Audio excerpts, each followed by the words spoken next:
สวัสดีค่ะน้องแพรใหม่นะคะ แพรไหมเนี่ยหลับ ตอนนี้มีโรคระบาด คือหนูไม่ทราบค่ะ แล้วที่นี่ที่ไหนนะคะ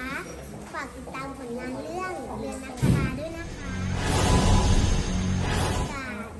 คืนวันอาทิตย์ที่ 24 และคืนวันจันทร์ที่ 25 นะคะ